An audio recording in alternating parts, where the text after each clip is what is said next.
Hey guys, अस्सलाम वालेकुम। कैसे हैं आप सब? आई होप आप सब ठीक होंगे। आई नो आप ज़रूर सोच रहे होंगे कि ये क्या हो रहा है, तो आप बस इस व्लॉग में बने रहिए, देखते रहिए, मैं आपको सब बताऊंगी।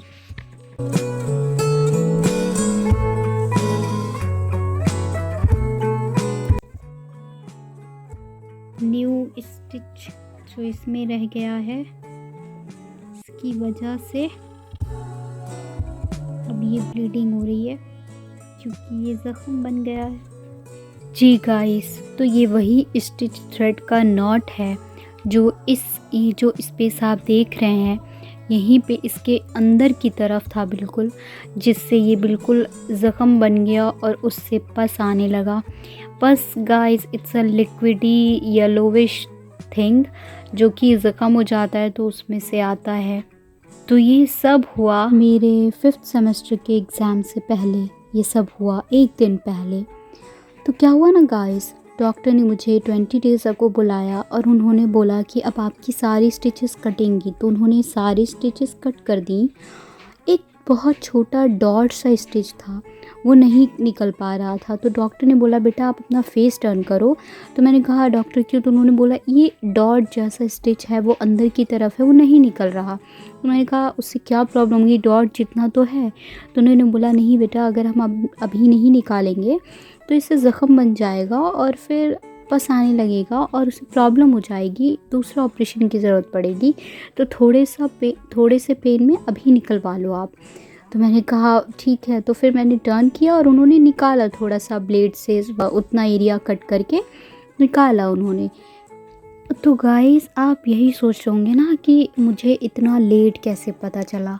तो पता है क्या, जब मैं वहाँ से आई ना हॉस्पिटल से, तो डॉक्टर ने मुझे बोला कि अब आपकी स्टिचेस कट हो गई हैं, अब आप इसको रोज़ ल्यूक वार्म वाटर से वॉश करना और स्टिचेस वाले प्लेस पे आप कोकोनट ऑयल लगाना। तो मैं ऐसे ही करती थी, लेकिन ये जहाँ पे स्टिच था ना अंदर की साइड, उतना ही एरिया 15 डेज़ हो गए थे मुझे आए हुए, ठीक नहीं हो रहा था। उतना ही एरिया बस ज़ख़म था, बाकी ठीक हो चुका था।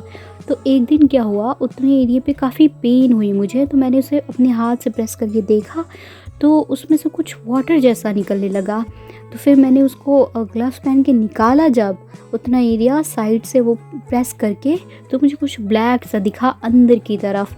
तो फिर मैंने उसको अपने हाथ से ही खींच के निकाला, तो फिर वो ब्लैक सा इतना बड़ा स्टिच थ्रेड का नॉट निकला। फिर बहुत उससे पस आने लगा और ब्लीडिंग होने लगी काफ़ी।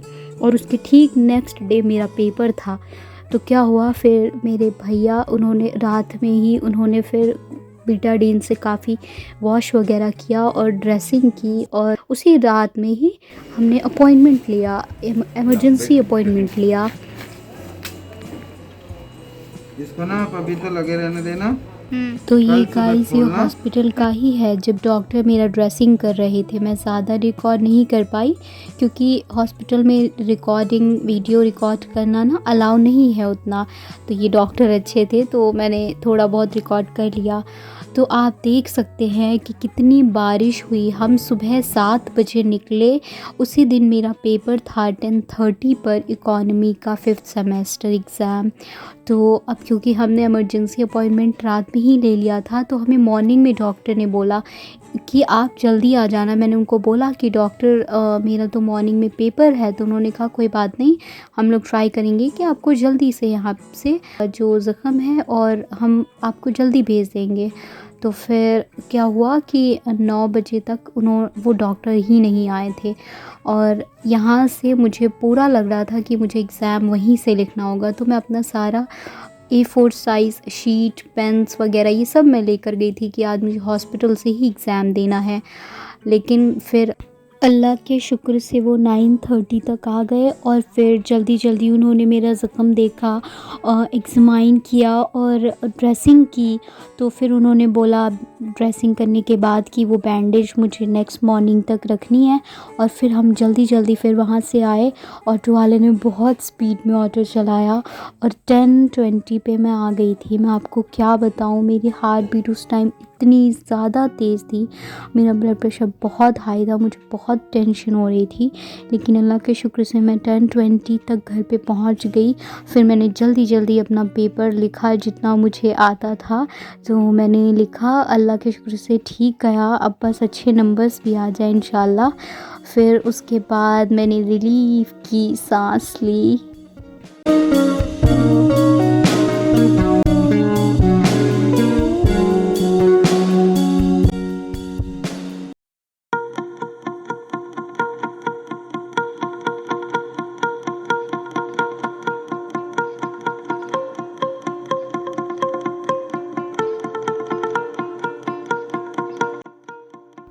आई एम गेसिंग कि मे बी और मे बी नॉट, कि आपने ये लाइन सुनी होगी,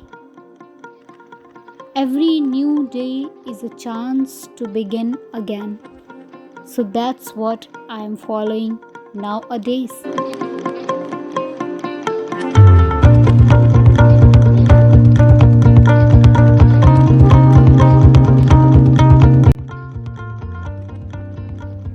You know what, guys? It's not easy for me to, but I am trying. After all, this is life, and ups and downs is a part of our life.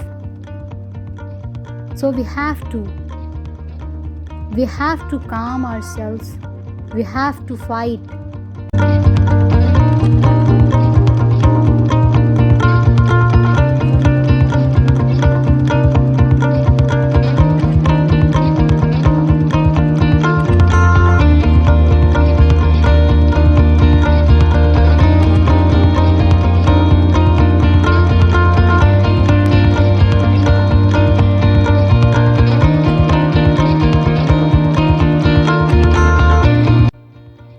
ज़रूरी नहीं है कि जैसा हम सोचें हमेशा वैसे ही हो। Unexpected things can be happen to anyone. You know what? It feels so bad sometimes when your siblings are going park, sometimes they are going to mall, and you are just sitting at home and lying down on bed and watching movies and etc. But sometimes feels so bad. No matter how strong you are, I feel bad too. But what I can do? Because doctor has said that you can't walk for at least 3 months. So what I can do? But I can completely understand, because I'm experiencing these things. It's very hard to maintain our positivity all the time. It's very hard. Yes, it's very hard.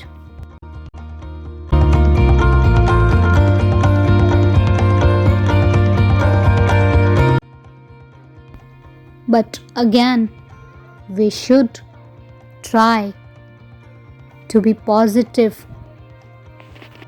because at the end it's the only option we have left to. You know what, guys? What I have learned in these days, that to maintain your positivity, we should busy ourselves. Do what makes you happy. It can be anything. For me, it's making drawings and singing songs. It makes me feel so good. You can do anything. It can be reading books, novels, watching movies, singing or listening songs, making drawings. It can be anything. So busy ourselves.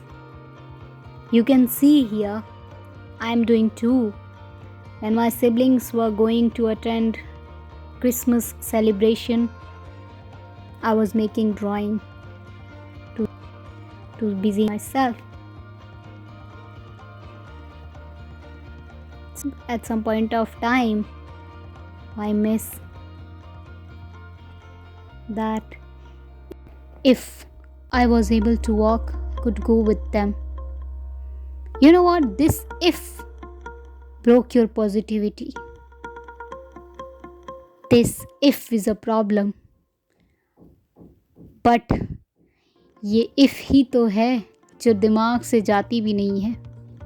That's why I am saying कि busy your self, do what makes you happy.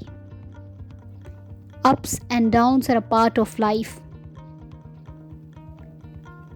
You know what? There are 3 lines which motivated me. I hope these lines will motivate you too. I hope you will like this. So here they are. रख हौसला वो मंजर भी आएगा, रख हौसला वो मंजर भी आएगा, प्यासे के पास चलकर समंदर भी आएगा, प्यासे के पास चलकर समंदर भी आएगा। थक कर ना बैठ ए मंजिल के मुसाफिर, मंजिल भी मिलेगी और मिलने का मज़ा भी आएगा।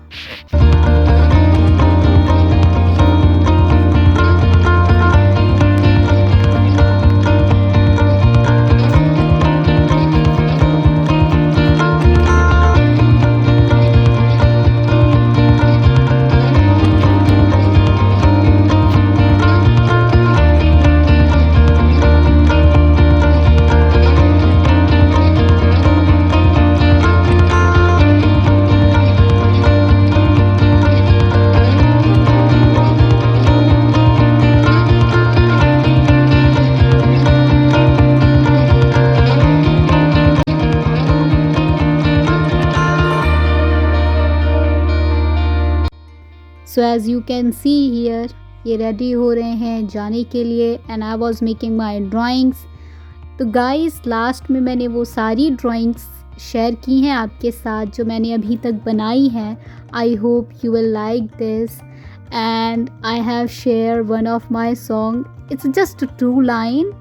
आई hope you will like this. It's my first time कि I am sharing with you guys. You know what, मैं सिर्फ किसी के साथ शेयर नहीं करती, this was my first time. I hope you will like this. Take good care of your self guys, take good care of your self, health is wealth. I hope you have listened this line before, but keep follow because it's just not a line, it's reality. Health is wealth. Take good care of yourself. We'll meet in next vlog inshallah. Till then, bye bye, take care, Allah Hafiz.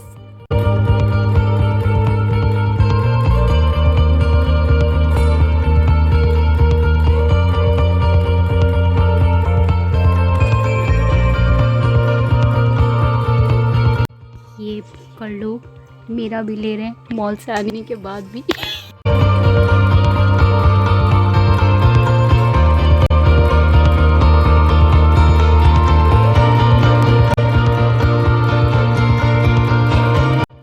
So these were the drawings guys that I have made. I hope you will like. I hope you will like my vlog. If you like, please like, share and subscribe my channel.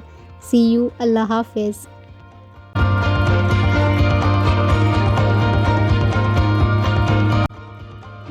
से तरसे है जैसे जिंदगी के लिए तेरी सोहबत में तो है तुझसे राबता, कुछ तो है तुझसे राबता, जाने हमें क्या पता, कुछ तो है तुझसे राबता। फिर है फिर क्या फिक्र है।